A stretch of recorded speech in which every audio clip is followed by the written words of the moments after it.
Selamat pagi, ini sekarang tanggal 28 Agustus 2025.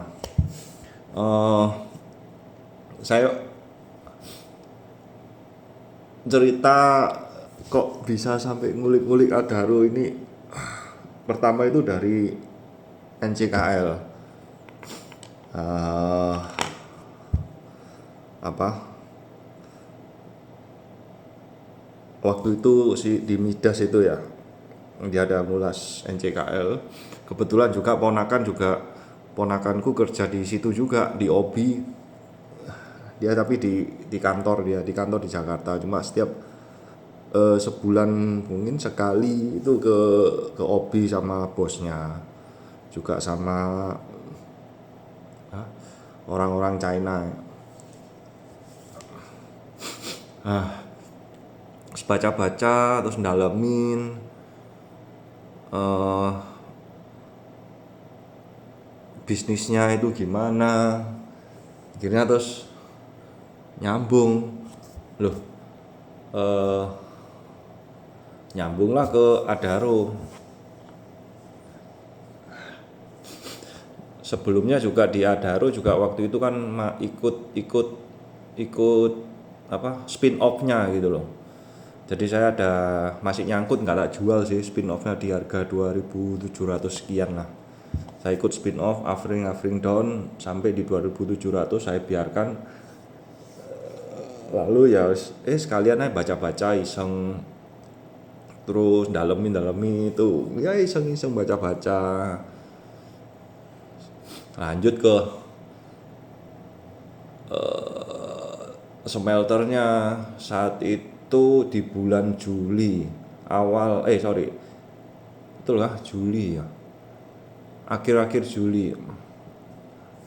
Saat itu kok lihat loh, ini kok sudah menerima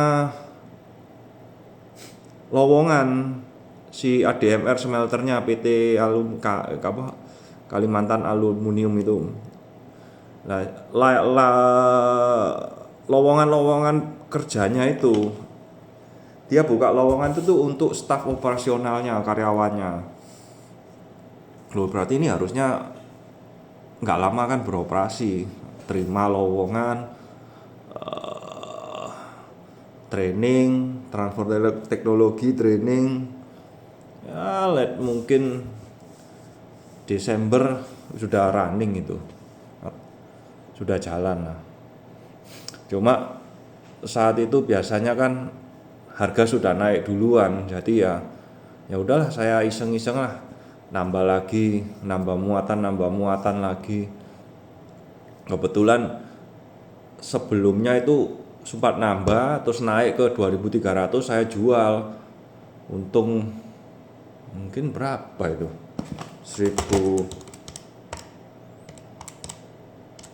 25%-an lah waktu itu. Setelah itu terus turun lagi kan ke 1.800. Nah itu saya beli lagi sambil saya pelajari terus ini aluminium itu prosesnya bagaimana. Ternyata dia itu dari boksit diproses ke pemurnian ya, itu keluarnya menjadi alumina. Dari alumina baru dikirim nanti ke smelternya Adaro ini, jadi diproses jadi aluminium. Nah, aluminium ini manfaatnya sangat banyak sekali ya, banyak sekali. Terutama kalau di konstruksi dan lain-lain itu pemakaiannya masih banyak. Nah, kedepannya nanti akan di pembuatan mobil, rangka yang paling banyak itu aluminium dipakai itu di rangka sama mesin. Rangka mobil, jadi bukan di rangka. Itu satu mobil kira-kira 250 kilo. Target pemerintah itu kan di 2030 itu kira-kira 2 juta unit mobil.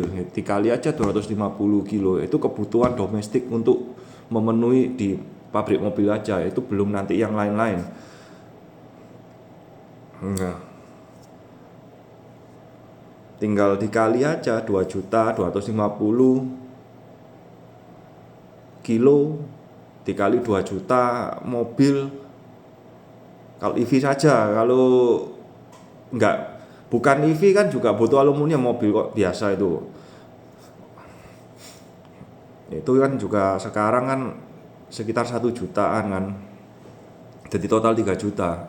Itu duit yang besar sekali itu potensinya. Selama ini kan aluminium itu import. Di Indonesia itu cuma ada satu miliknya pemerintah, namanya Inalum. Itu kapasitasnya 272.000 ton per tahun. Nah, itu 270.000 ton dengan 270.000 ton si Inalum ini menghasilkan laba, mana sebentar ya, saya baca lah. Dia kapasitasnya per tahun 274.000 ton.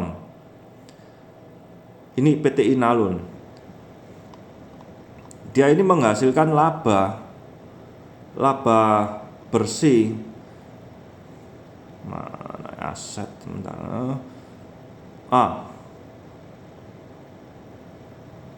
123 juta dolar tahun 2024. 123 juta dolar itu kalau dikonversikan berarti dia laba bersihnya adalah kira-kira 2 triliun. Itu dengan asumsi laba dari Inalum dia produksi 274. Nah, kalau nanti Adaro bikin 500.000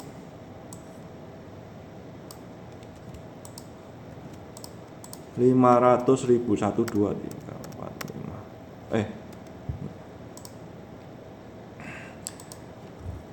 Jadi nanti potensi laba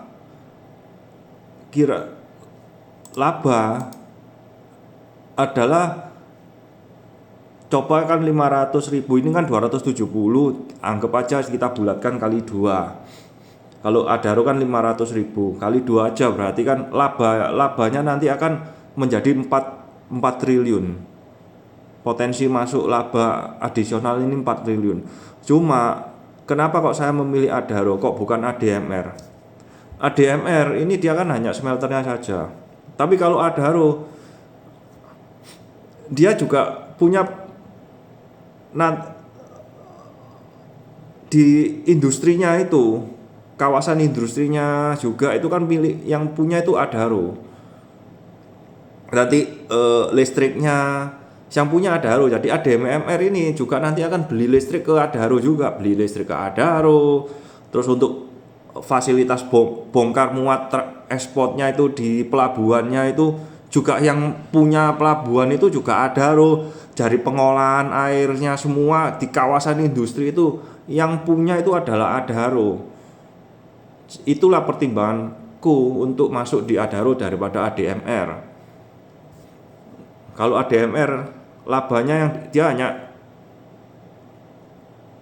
tambang batu bara, yang mana sekarang bisa dihitung batu bara metalurgi kan sudah bisa dihitung. Yang kedua adalah bikin smelter ini aluminium. Nah,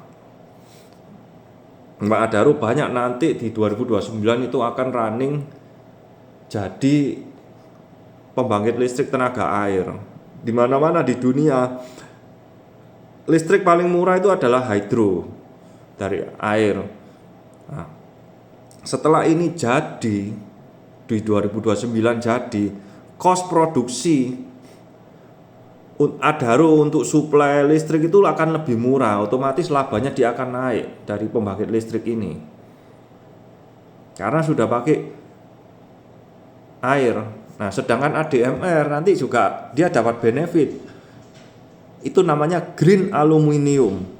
Kalau sudah green aluminium itu listriknya itu green, nggak boleh dari batu bara. Harganya lebih mahal, harga jualnya dia ada top offer, ada bisa lebih mahal, green aluminium.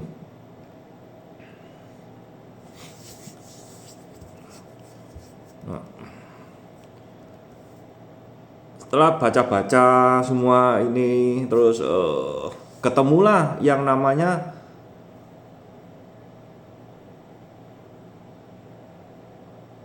logam tanah jarang, rare earth element ini. Ini di mana monazite ini yang namanya monazite. Ternyata monazite ini ada di Kepulauan Bangka Belitung. Jadi dia tambang timah itu dikeruk, itu ada monazite-nya, batuan monazite. Itu selama ini dibuang saja. Yang diambil kan timahnya. Nah, ternyata monazite ini banyak sekali manfaatnya. Dia itu keluar apa itu nanti ada lagi limbahnya yang namanya ada thorium, ada limbah thorium, ada namanya limbahnya pun juga ini berpotensi menjadi energi yang masa depan. Cuma permasalahannya teknologinya nggak punya, yang punya China. Tins ini yang punya China, Tins. Itu menariknya juga yang barusan ini kan di Prabowo bikin lembaga baru tentang khusus mineral ya, lembaganya itu apa yang namanya, lembaga baru mineral itu. Ketuanya adalah Mendikbud Menristek. Lah wakilnya ini kan profesornya Universitas Tsinghua. Kita tahu lah Tsinghua itu ya apa itu. Lulusan di sana kan dia pasti koneksinya kan dengan pejabat-pejabat di China, BUMN China. Saya rasa nanti akan investornya itu yang kalau memang betul masuk dari China itu pengolahan LTJ. Jadi itu batunya monazite itu digerus, diayak, terus nanti dipisahkan. Nah, terus baru dijual ke pemrosesan untuk pemurnian. Nah, ini yang punya teknologi ya China, Indonesia nggak punya. Nah, ini nanti dipisah-pisah. Dalamnya itu ada apa, dipisah-pisah. Sampai ada thorium, bahkan ada uranium juga nanti. Ini mahal sekali itu. Per kilonya itu kalau dicek itu harganya sangat-sangat mahal. Berapa? 1 kilo mungkin sekitar bisa $15.000 per kilo. Rare earth elemen itu logam tanah jarang macam-macam kan. Rare earth elemen itu macam-macam. Mahal. Duit besar itu. Cuma investasinya juga luar biasa mahal untuk bikin pengolahan itu. Nah, ini yang menjadi keraguan.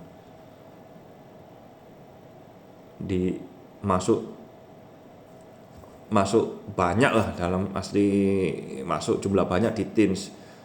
Nah, tapi lah. Nah, ya tapi oke lah. Iseng-iseng aja lah nitip sandal di Tins gak apa-apa. Sudah terlanjur dibaca-baca, dipelajari, nyambungnya di Tin. Plus ketemu lagi Seger, SGER. Seger ini ada info-info itu dia lagi mengajukan izin mengelola rare earth element di Sulawesi, lokasinya Morowali, daerah situ. Saya cek di lembaga geologi Indonesia, apa itu namanya, database untuk rare earth element itu memang ada, lokasinya ada di Sulawesi ada.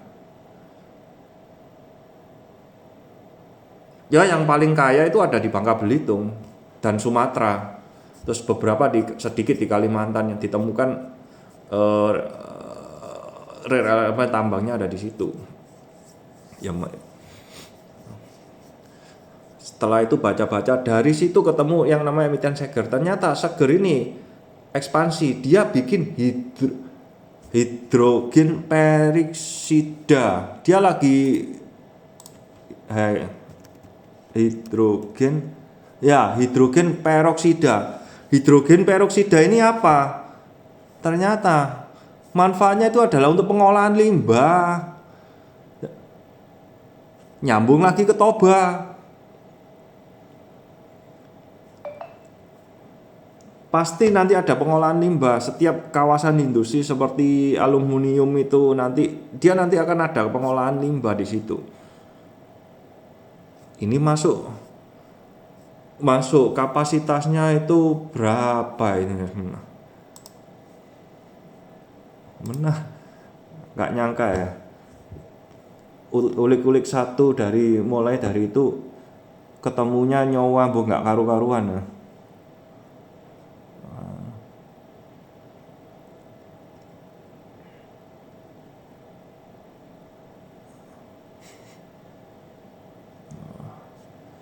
Nah, nantilah saya kirim di grup lah. Sini cari-cari. Oh enggak. Oh iya, hidroksin peroksida.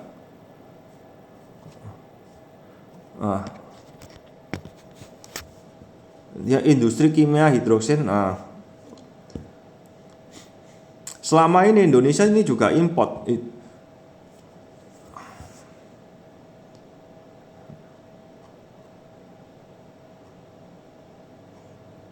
Nanti saya kirim lah nanti.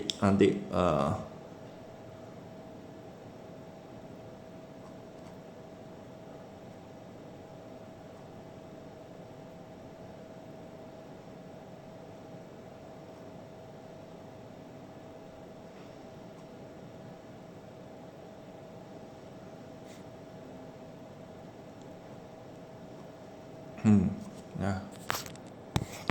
Nanti untuk belajar baca satu mulai dari akhirnya nyambung NCKL, nyambung ke ADMR, nyambung ke Adaro, baca lagi terus ke Cita WHW itu sampai yang perusahaan nggak publik kan kerjasama WHW kan, Well Harvest itu.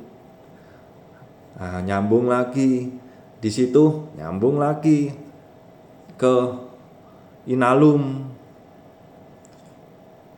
Kan lokasi tambangnya Cita itu kan nggak jauh dari Menpawa, Kalimantan agak barat ya. Nah, nyambung lagi ke sana, ketemulah Tins, ketemulah rare earth elemen ini.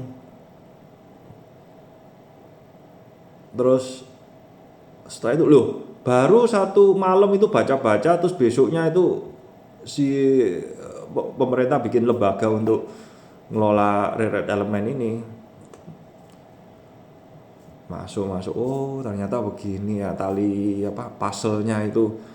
Semua ini tapi masih dalam puzzle yang belum nyambung ya. Cuma setidaknya garisnya itu ada, benang merahnya itu kelihatan. Tinggal didalami lagi nanti A1-nya gimana. Let's say lah, ini sebagai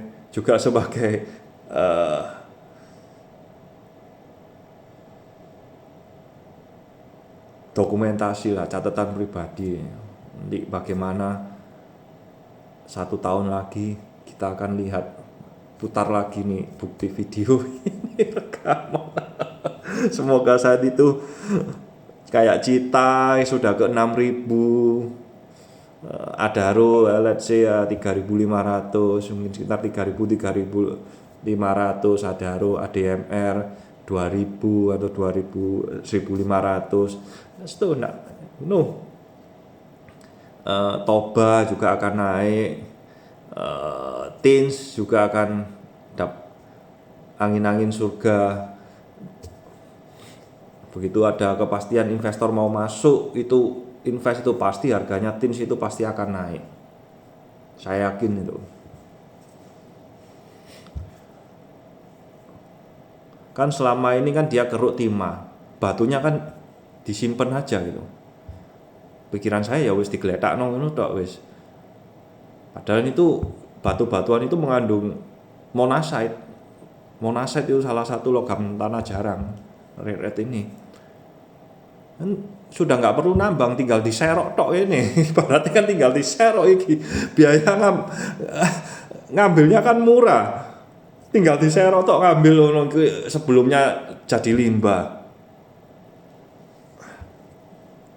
Dia nggak diambili lagi. Terus nggak perlu milah-milah. Murah. Kos biaya ngambilnya itu kan murah pasti. Menarik. Nah, ini buat teman-teman yang baru-baru masuk, mungkin ini buat catatan.